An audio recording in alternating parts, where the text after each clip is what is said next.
Chers étudiants, bonjour.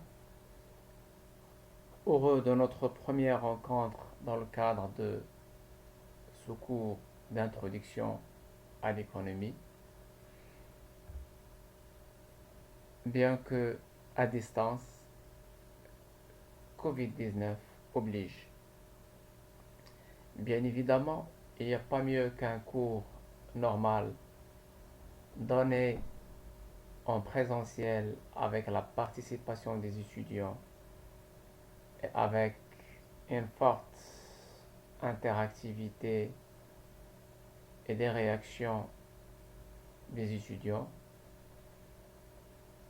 Mais il semble qu'il va falloir patienter encore quelques mois ou quelques semaines, j'espère, avant de retrouver une vie universitaire normale, voire une vie tout court normale.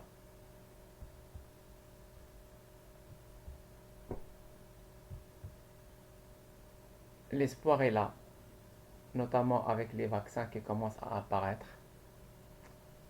Mais d'ici là, on doit quand même travailler et on va continuer à travailler.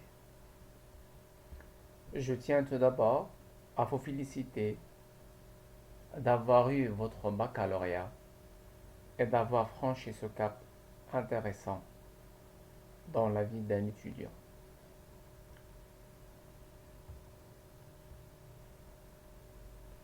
Et j'ai le plaisir de vous souhaiter la bienvenue dans le monde de l'université. Ce monde qui est largement différent de ce que vous avez vécu au lycée et dans votre cycle de baccalauréat. À l'université, l'étudiant a plus de responsabilités vis-à-vis de lui-même. Il assume une grande part de responsabilité dans sa formation. Bien sûr, le prof est là pour prodiguer un cours, pour donner des explications, pour répondre à des questions, mais l'étudiant doit aussi être maître de son destin et doit chercher les meilleurs moyens qui lui permettent de se former. Il doit bien évidemment suivre les cours et les TD, essayer de participer, de faire beaucoup de lectures et de comprendre. Et il va chercher à combler ses lacunes en faisant appel au professeur, mais surtout en faisant appel à ses propres efforts de lecture et de recherche.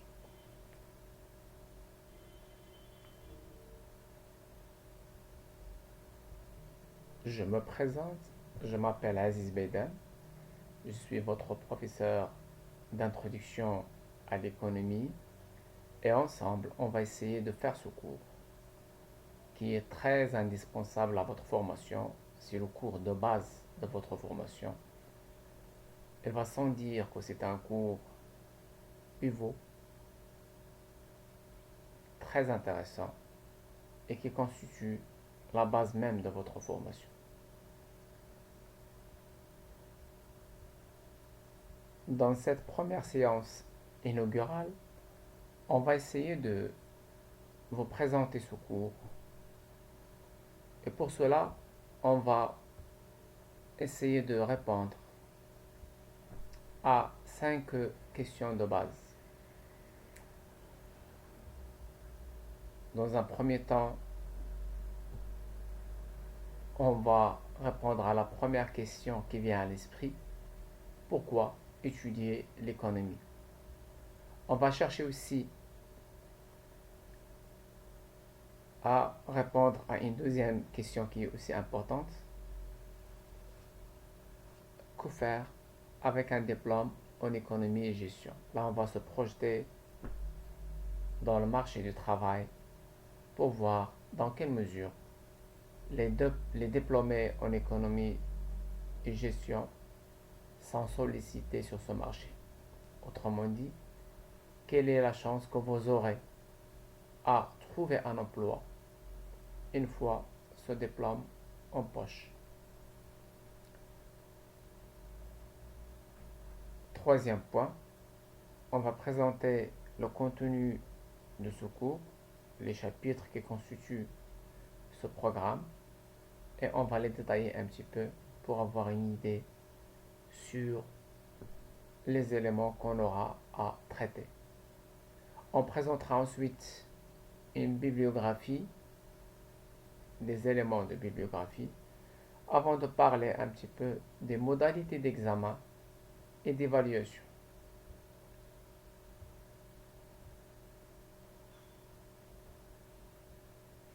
Vous savez que avec le coronavirus, toutes les habitudes ont été chamboulées et l'université n'échappe pas à ce constat. On va donc faire des cours à distance et même les examens seront vraisemblablement à distance. Donc, on va revoir un petit peu notre manière de concevoir les cours et notre manière de proposer des examens et des grilles d'évaluation.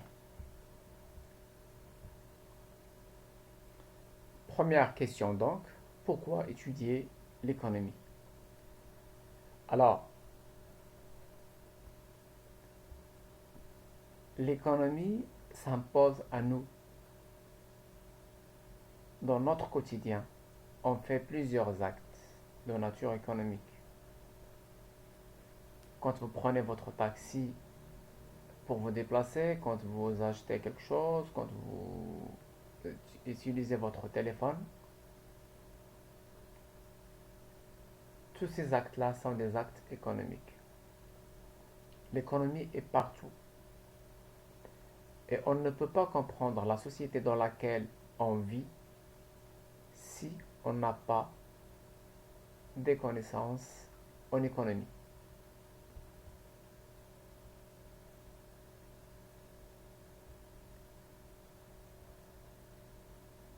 Les phénomènes économiques influencent notre quotidien. Chaque jour, on entend parler de chômage, d'inflation ou la hausse des prix, de la nécessité d'augmenter le salaire minimum ou le SMIC, alors que il y a d'autres personnes qui s'opposent à cette proposition, notamment les patrons et les capitalistes, si vous voulez. On entend parler aussi des taux d'intérêt, de l'investissement, comment faire pour augmenter l'investissement et tout ça. On évoque aussi des questions relatives aux exportations, comment faire pour booster les exportations, pour stimuler les exportations. Quant aux importations, on va plutôt chercher à se poser la question suivante, est-ce qu'il faut limiter les importations pour arrêter les sorties de devises? Est-ce une bonne chose? Là encore, les réponses peuvent diverger. On peut aussi se poser des questions par rapport à la valeur du dirham contre le dollar et contre l'euro. Quel effet ça peut avoir sur la compétitivité des entreprises marocaines? Quel effet ça peut avoir sur le pouvoir d'achat des Marocains, etc., etc. Toutes ces questions sont toujours d'actualité parce qu'on se les pose chaque jour et sont présentes dans les débats économiques, voire politiques, et sont présentes dans les programmes des partis politiques pour les élections et sont le pain quotidien, si vous voulez, des citoyens lambda. Tout le monde est d'une manière ou d'une autre concerné par ces questions. On peut évoquer aussi par exemple le prix du gasoil ou de l'essence, s'il augmente ou s'il baisse, etc., etc. Toutes ces questions sont donc de nature économique. Elles s'imposent à nous et on doit chercher d'une manière ou d'une autre à les comprendre. D'où l'intérêt de la science économique qui permet justement d'étudier tous ces, tous ces éléments-là et d'essayer de comprendre la relation qui existe entre ces éléments. Bien évidemment, on ne peut pas être tous des économistes, mais un peu d'économie est nécessaire à tous, est nécessaire à tout le monde pour pouvoir comprendre ce qui se passe autour de nous. Dans la presse, on évoque très souvent des questions économiques. Ici, par exemple, j'ai choisi de vous donner quelques articles de presse qui traitent des questions économiques. Là, c'est un article du journal L'Économiste qui traite de la question du chômage. Le chômage explose au troisième trimestre 2020. Un autre article, celui-là, on lit le dirham se déprécie face à l'euro. Là, c'est un autre article qui traite de la valeur du dirham face aux devises étrangères et en particulier l'euro. Un autre article, hausse des salaires, la nouvelle offre du gouvernement. Là, on est en présence de la question salariale. On a d'un côté les syndicats qui demandent des augmentations de salaire, notamment le salaire minimum, le SMIC, et on a de l'autre côté les patrons ou le patronat qui refusent très souvent ces revendications. Entre les deux protagonistes, l'État intervient pour essayer de trouver un terrain d'entente pour qu'il y ait une paix sociale.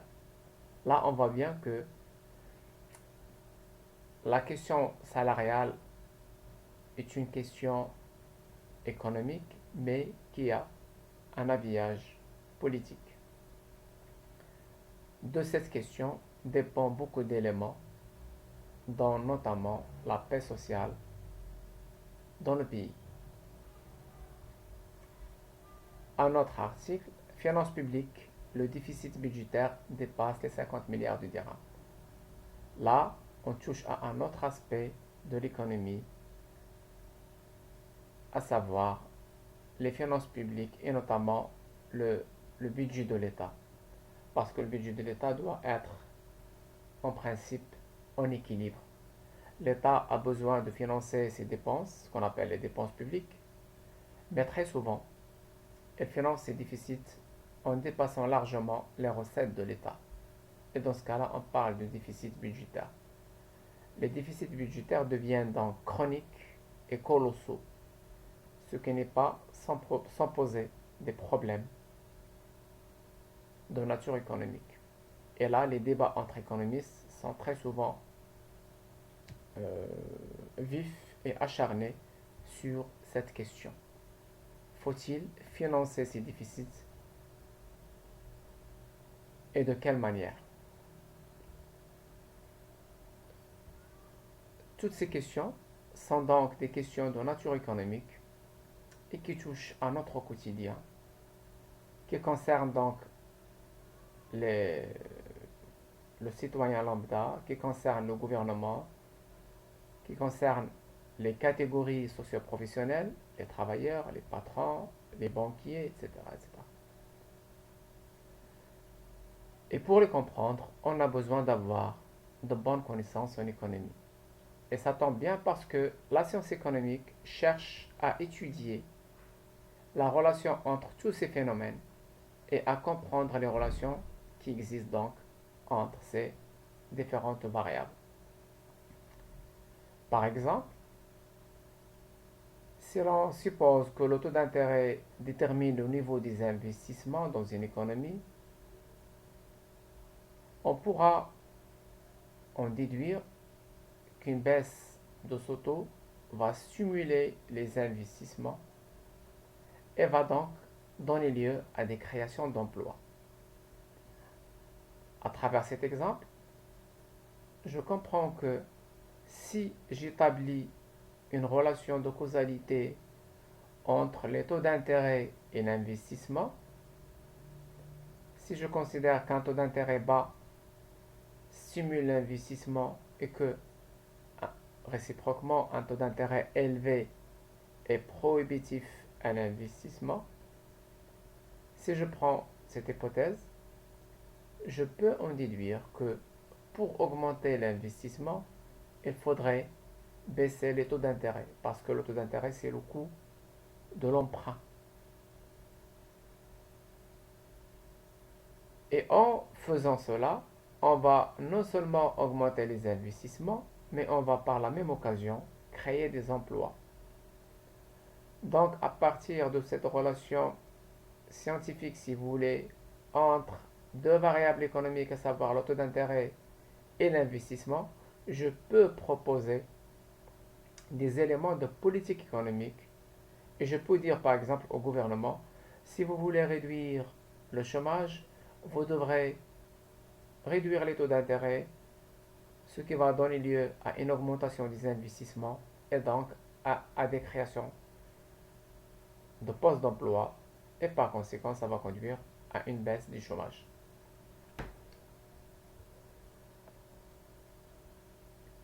On voit donc très bien que la science économique nous permet de comprendre pas mal d'éléments qui constituent l'actualité.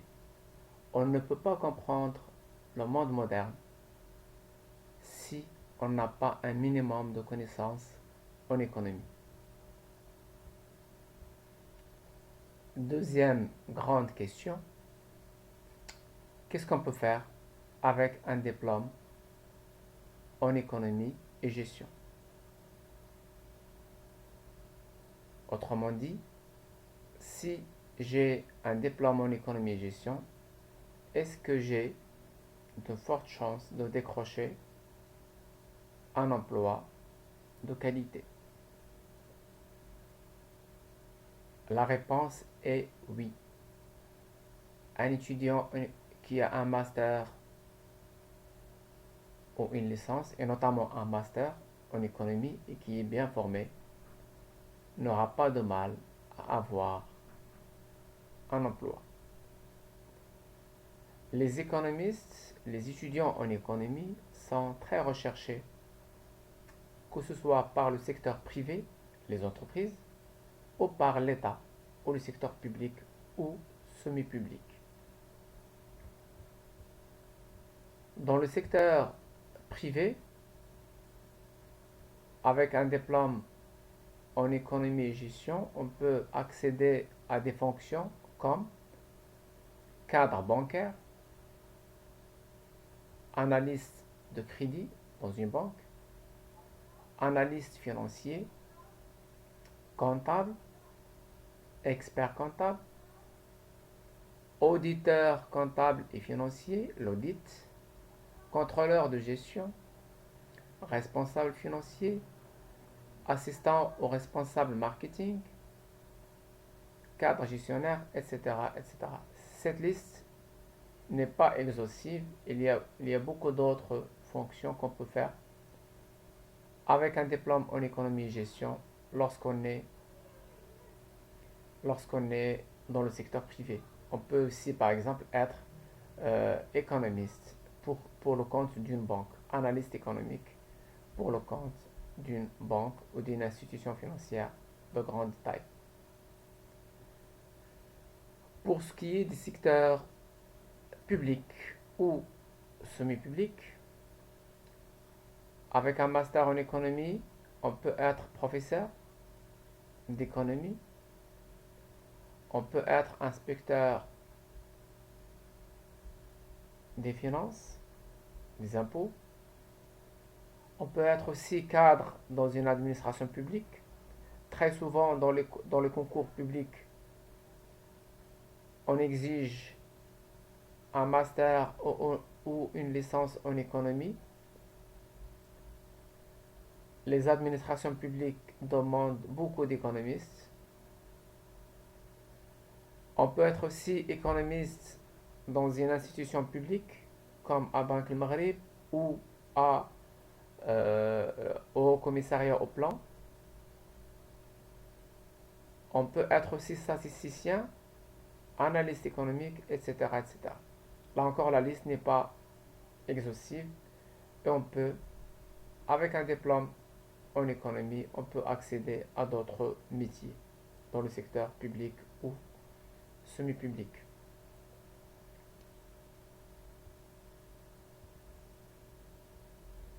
On vient maintenant au troisième point de cette présentation, dans lequel on va donner un aperçu rapide sur les thèmes qu'on va traiter dans ce cours. Ce cours s'articule autour de 6 chapitres.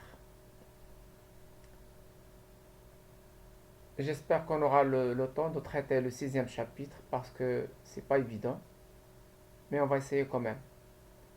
Alors, le premier chapitre porte sur la science économique, son objet et ses méthodes.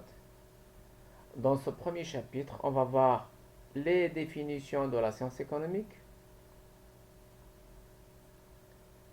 On va voir aussi les méthodes utilisées par les économistes. On va notamment voir la manière dont les économistes abordent les questions qui leur sont posées. Autrement dit, la manière dont les économistes réfléchissent. Parce que le raisonnement économique est un raisonnement particulier. On va essayer de comprendre ce raisonnement, de connaître ses outils et ses hypothèses. On va se poser aussi la question de savoir est-ce que l'économie est une science dans le sens exact du terme, etc., etc. Donc c'est un premier chapitre qui va nous pousser à réfléchir sur des questions économiques et sur la manière, surtout la manière dont les économistes traitent les questions économiques. Le deuxième chapitre, lui, va porter sur le marché et ses mécanismes. En effet, il y a deux manières de gérer une économie. Soit qu'on va désigner une administration centrale qui va tout organiser, qui va décider de la quantité à produire, de la quantité que les gens vont pouvoir consommer, des salaires qui vont être distribués, des niveaux des prix, etc., etc. Ça, c'est une première manière de faire. C'est-à-dire qu'on va désigner un organe central de décision qui va répondre à toutes les questions de nature économique. Ce système-là a été adopté dans un moment de l'histoire par les pays socialistes.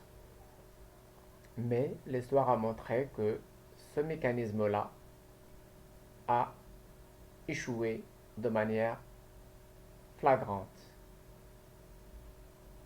La deuxième manière de faire, la deuxième manière de réguler l'activité économique et de gérer l'économie d'un pays, c'est de ne rien faire au niveau central et de laisser le marché fonctionner librement en fonction de l'offre et de la demande. Le marché n'est pas une administration et il n'y a personne qui gère un marché.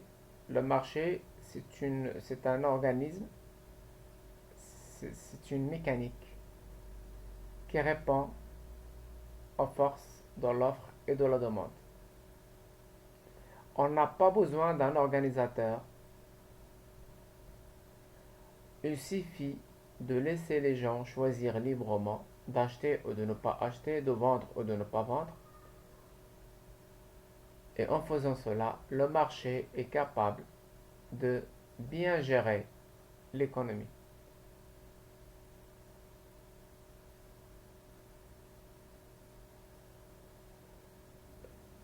Parce que le marché dégage une information très importante qui est le prix. Et le prix n'est pas seulement une certaine somme d'argent, c'est surtout et avant tout un signal qui est envoyé aux consommateurs et aux producteurs. Ce signal les pousse à se comporter d'une certaine manière. Je m'explique. Lorsque le prix des pommes de terre, par exemple, augmente fortement, qu'est-ce qui se passe? Les consommateurs réduisent leur consommation de pommes de terre.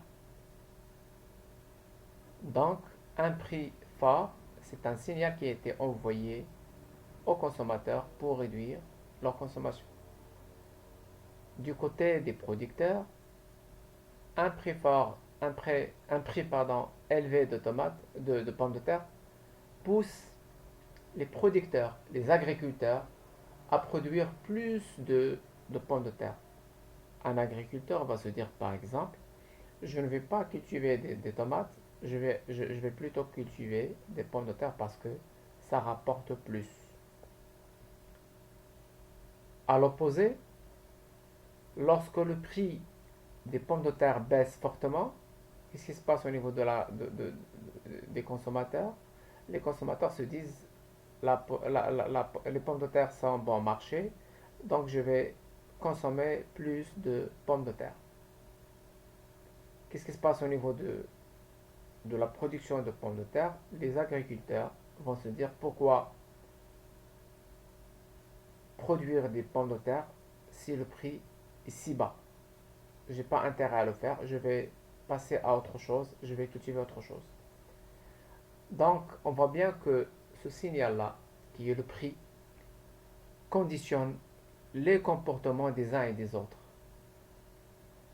Et cette manière de faire conduit à un équilibre harmonieux si le marché fonctionne librement.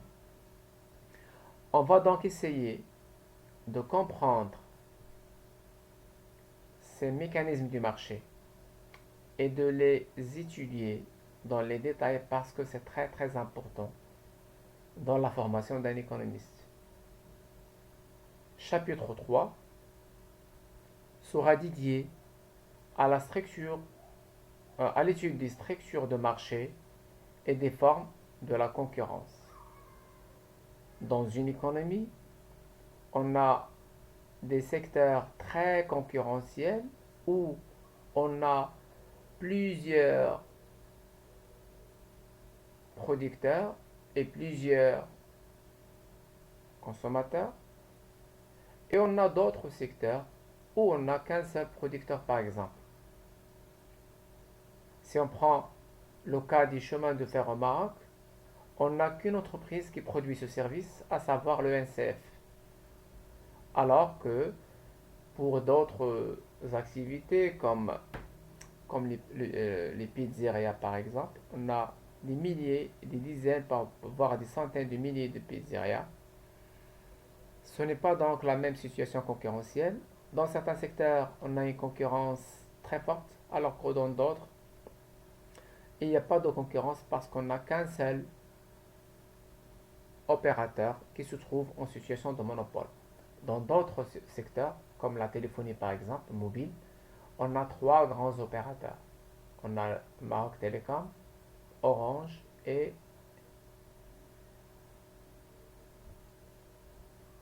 Nui. Là, c'est une autre forme de concurrence où on a un nombre très réduit de producteurs. Alors, on va essayer de comprendre toutes ces structures de marché de comprendre l'enjeu que l'on a pour chaque forme de marché, les problèmes que cela soulève, les opportunités, etc., etc. Le chapitre 4 nous donnera l'occasion de comprendre que si, en règle générale, les marchés fonctionnent plutôt bien, parfois, ces marchés sont en difficulté. Parfois, les marchés n'arrivent pas à jouer leur rôle de régulateur de l'activité économique. En effet, les marchés fonctionnent parfaitement pour l'écrasante majorité des produits. Si je prends par exemple un téléphone, un smartphone, vous passez devant une vitrine et vous voyez un smartphone qui est exposé à la vente au prix de 2000 dirhams. Si le téléphone vous plaît, vous trouvez qu'il est intéressant à ce prix, vous allez l'acheter, sinon vous passez. Mais si vous décidez de l'acheter, vous allez prendre 2000 dirhams, vous allez les donner au commerçant, le commerçant va vous donner votre téléphone, et à partir de ce moment-là, le téléphone devient le vôtre, et devient votre téléphone. Le téléphone devient vôtre, et l'argent passe à l'autre propriété, et l'argent devient la propriété du commerçant. Le téléphone devient donc votre propriété et vous êtes le seul à pouvoir l'utiliser. Personne d'autre n'a le droit de l'utiliser avec vous. Cette transaction ne pose aucun problème au marché. Mais pour d'autres biens, pour d'autres services, le marché est en difficulté. Prenons l'exemple de l'éclairage public. Si je prends l'exemple de l'éclairage public, tout le monde a besoin d'avoir des rues où il y a de la lumière le soir. Je peux être prêt à payer pour ce service. Par exemple, je me dis, si je trouve une entreprise qui m'assure l'éclairage public, l'éclairage dans les rues, je suis prêt à donner 200 dirhams par mois, par exemple, pour avoir ce service. Mais si je paye 200 dirhams par mois pour avoir ce service, l'entreprise qui va me l'offrir n'est pas sûre que je sois seul à pouvoir utiliser le service. Il se peut qu'il y ait d'autres personnes qui, elles aussi, veulent l'éclairage public, mais qui ne sont pas prêtes à le payer. Ils vont se dire tout simplement, pourquoi payer un service public? Pourquoi payer un service que je peux avoir gratuitement? Il suffit que je dise, je ne veux pas de l'éclairage public. Et comme ça, si quelqu'un passe, qui a déjà payé, je passe avec lui, sans avoir à payer. Dans ce cas-là, il y a un problème et l'entreprise qui va assurer ce service va avoir beaucoup de mal à vendre son service. Et donc,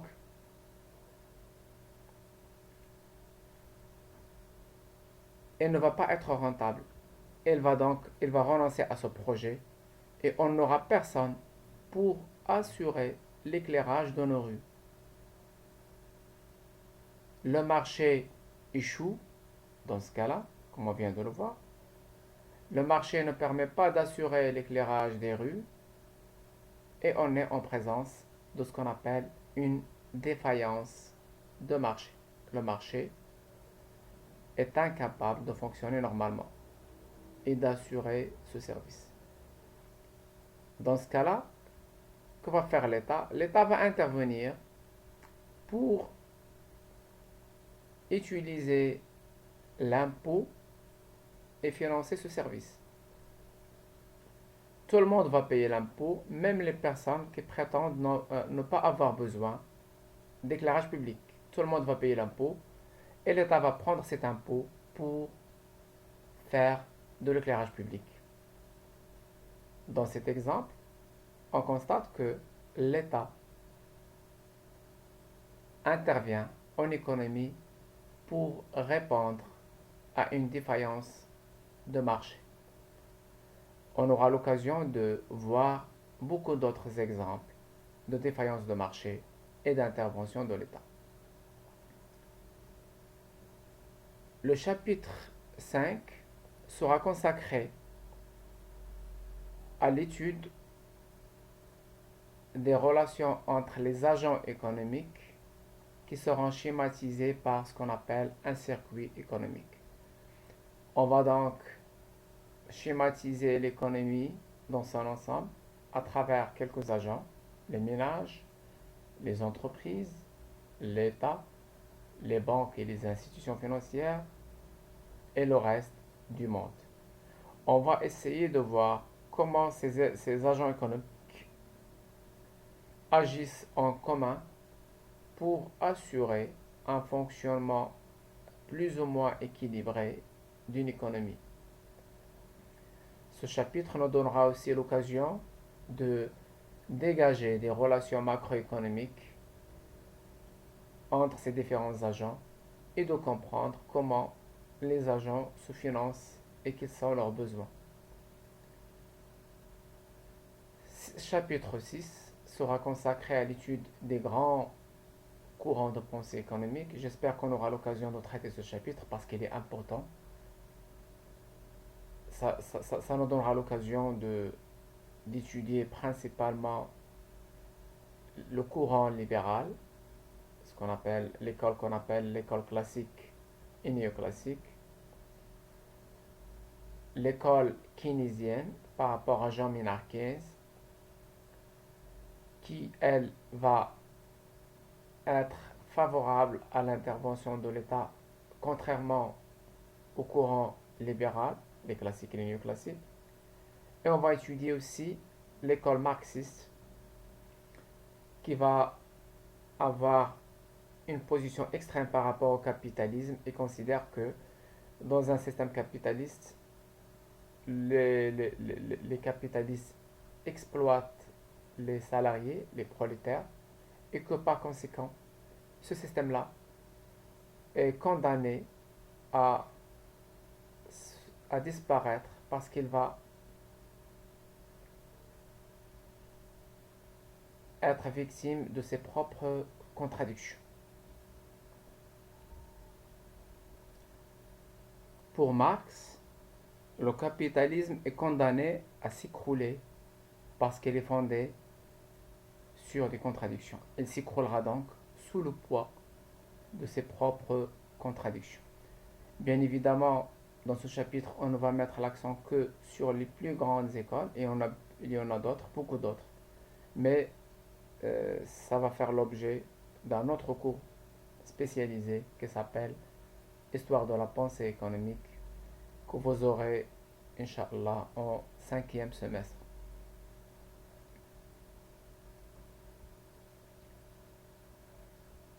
Alors, pour la bibliographie, on a quelques éléments importants de bibliographie.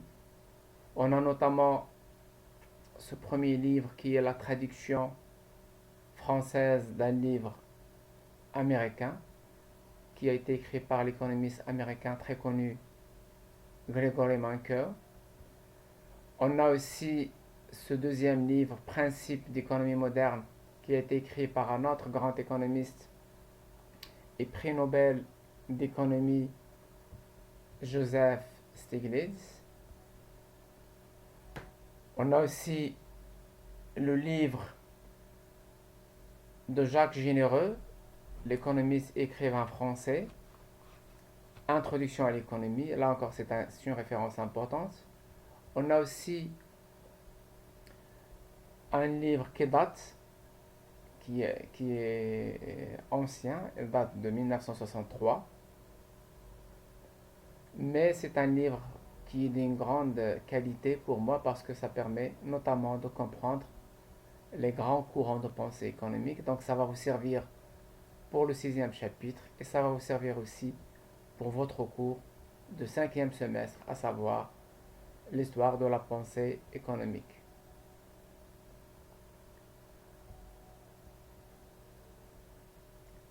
Mais l'ouvrage de référence, le livre de référence dans notre cours, le livre qui contient tout le programme, est celui-là, qui a été écrit par moi-même il y a quelques années. C'est un livre d'introduction à l'économie. On a un cours détaillé avec des exemples d'illustration, des exercices avec corrigés et aussi des questions à choix multiples. Et vous savez que avec cet enseignement à distance, et avec le coronavirus, généralement, il est très probable que, il est presque sûr que les examens se passeront à distance.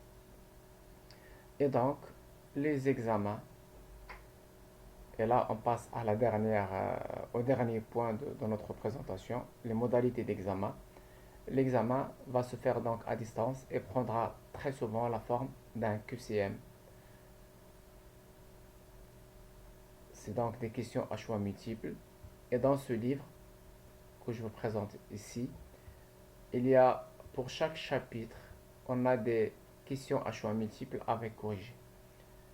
À la fin de chaque chapitre, vous avez questions et exercices du chapitre, là, QCM, choisir là où les bonnes réponses et vous avez un certain nombre de questions avec plusieurs propositions et vous aurez à choisir la bonne proposition. C'est une manière de faire qui peut sembler facile, mais pour pouvoir répondre, croyez-moi, il faut bien comprendre ce que vous faites. Donc, dans ce cours, on va expliquer les éléments de cours, mais on va aussi faire ensemble ces exercices et on va les corriger. Pour dire pourquoi j'ai choisi par exemple l'option numéro B et non pas A, pourquoi A est fausse, pourquoi C est fausse, pourquoi D est fausse. Ça nous permettra de mieux comprendre parce qu'un QCM, ça porte des nuances, ça porte sur le détail. Et comme on dit, c'est dans le détail que se cache le diable. Pour s'assurer d'avoir une très bonne note en économie, il faut bien comprendre ce que vous faites et il faut très bien travailler ces exercices. On aura l'occasion de le faire pour chaque exercice. Là encore, on a un autre QCM relatif à un autre chapitre. Là, c'est le chapitre sur le marché. On a donc des exercices corrigés. Là aussi, on a un exercice chiffré avec des calculs qu'on va faire et à chaque fois, on va donner des réponses. Et même pour ce genre d'exercice, il y a moyen de faire un QCM.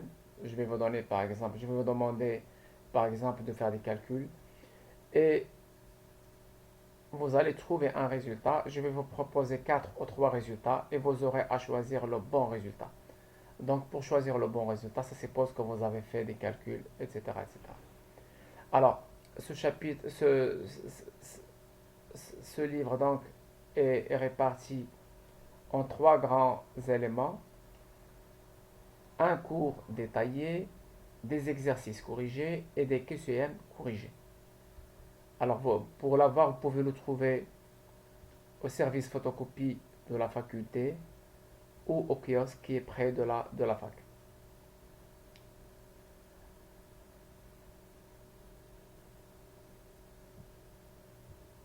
Alors,